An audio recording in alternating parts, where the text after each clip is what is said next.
po shfletoj një album që më duket si një udhëtim rrugor për gjatë kurrizit të Shqipërisë. Këto nuk janë thjesht pamje të bukura, është një hartë malesh që tregojnë histori. Faqja e parë më lë pa frymë, Alpet shqiptare.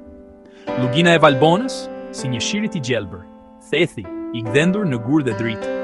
Më duket se dëgjoj lumin shal që rrjedh nga faqja. Ai blu i kthjellët që pret shkëmbind. Çdo foto ka koordinata, një stin dhe një shpjegim të shkurtër. Shqip së pari, anglisht së dyti.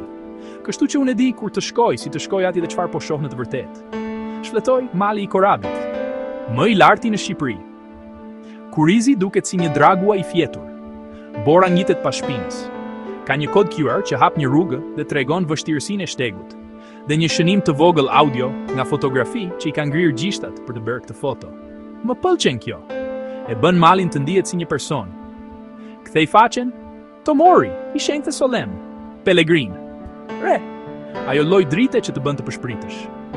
Pastaj qafa e llogarasë, ku rruga kalon mes malit dhe detit.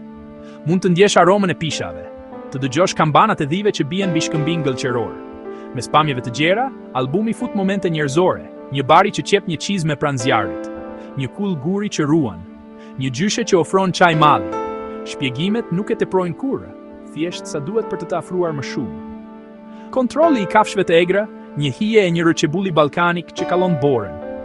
Shponja të arta që fluturojnë lart, lule alpine që shpërthejnë ngjyra mes shkëmbinjve. Ka një faqe për të mos lënë gjurmë dhe etikën e shtegut. Merrni mbeturinat me vete. Qëndroni në shtigje, pyesni para se fotografoni njerëz. Respekti i bën malet më miqësore. Faqja e fundit tregon stinet.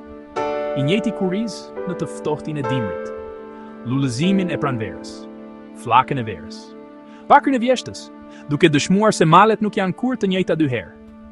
Nëse nuk keni qenë kurrë, ky album është një ftesë. Nëse keni qenë, është një kujtim që mund ta mbani. Kthe një faqe, zgjidh një majë. Hey! Dhe lëre Shqipërinë të tregojë një histori. Një hap, një foto, një frymarrje në të njëjtën kohë.